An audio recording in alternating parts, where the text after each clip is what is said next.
Why is cryptocurrency such a big deal? To understand, I'm going to take you back a couple 100,000 years to the beginning of human history, when humans lived in small groups of direct family members. Over tens of thousands of years, these small groups began to interact and trade with other small groups to form humanity's first communities. Living in communities had significant advantages over living alone. First, it enabled trading, which increased your chance and your family's chance of survival.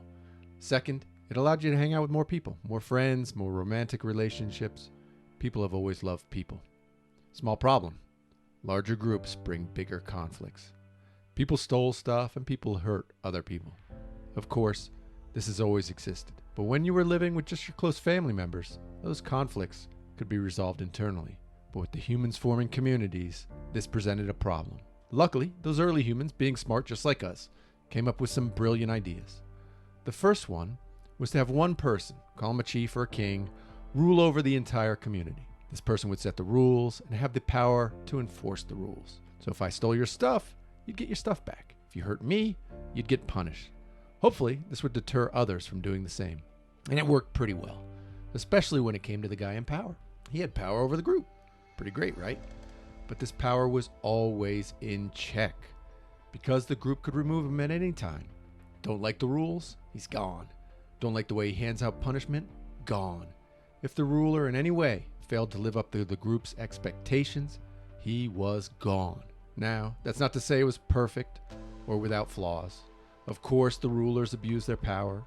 They made rules to benefit themselves and their families, handed out unfair judgments, and generally were corrupt, as any ruler is today. But the ruler's power was only over a very small group of people, and they could easily overthrow him, or simply leave if they didn't want to put up with him anymore. All that changed about 10,000 years ago with the invention of money. The idea of money revolutionized the human species because for the first time, humans agreed upon a single standard of value, method of payment, and store of wealth. It can't be overstated how big a deal this was. Previously, if I had apples and wanted to trade for some milk, I had to find a person who had milk and wanted to trade for apples. No easy task, because it turns out the milkman wants eggs today, not apples. Money solved that problem. We all agreed upon one unit of money, whether it be shells, beads, gold, or dollars. Mix in the free market, and everything gets a price, be it my labor, my land, or a bottle of milk. And what happened was an explosion in the free flow of goods and services between people, while at the same time concentrating power in the hands of a small, privileged ruling class who controlled the money supply.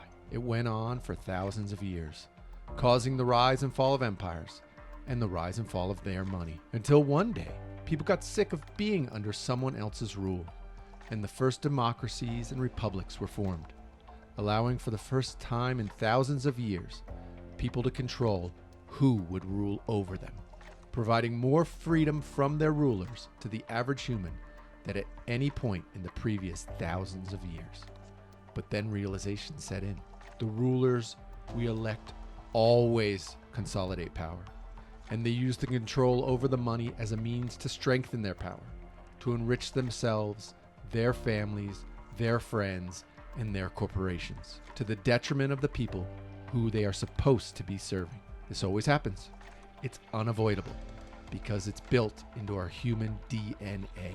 People will always look out for themselves, their families, and their friends. We recognize that this is the number one flaw of government that can never be overcome by anyone in the political elite, ever. I would do it, you would do it, they do it. What do? It's pretty simple. Step 1, tax people at ever-increasing rates, taking away their labor and wealth. Step 2, use these funds to support programs that ensure they and their friends remain in power. Step 3, print more money. This has two purposes. The first is to allow the ruling elite to support more programs that ensure that they stay in power. The second is to depreciate the overall value of the money supply, making people's labor less valuable and making individuals who have saved money less wealthy. People who are poor are far less likely to challenge the political elites. Is it any wonder why it seems like only billionaires are running for president? Fast forward to October 31st, 2008. and Satoshi Nakamoto publishes the white paper called Bitcoin, a peer-to-peer electronic cash system. In it, Satoshi describes, for the first time, how money could be created within a blockchain on a computer network. It describes how money can be free from control or manipulation by any person, government, or entity. And over the past 12 years, this idea, Satoshi's idea, has been tested and proven to be true. Money can be created on a blockchain that a government can't control and can't print more of. In the thousands of years that humans have been using money, this is the first time that this is possible. Think about that for a second. For all of recorded histories, individuals have been beholden to their rulers because the rulers controlled the money supply. They could print more of it if they wanted to, and they could take it from you whenever they wanted. But now, individuals have the ability, the potential to remove this power. Let me be clear here about cryptocurrencies.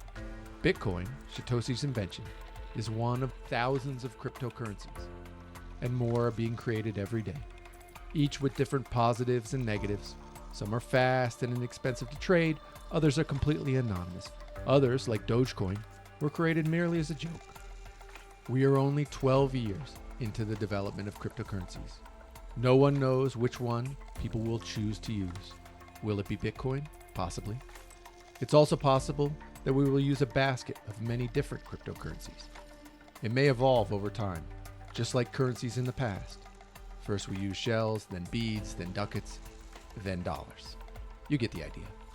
But all it really takes is enough people to say, this is the one. Once there's consensus, the game's over. It's worth noting that a significant number of countries, including China, have already severely restricted or outright banned the use of cryptocurrencies by their people. Not surprisingly, these are countries run by political elites who have zero interest in giving up their power. But what about the quote-unquote free countries in the West? Are our political elites willing to give up their source of power? Given humanity's history, it seems unlikely. More likely, they will try to convince you that you need big government to protect you, to keep you safe. Sound familiar? Just know that at any point, whenever we choose, we the people can take that power away from them. That's why cryptocurrencies are a big deal.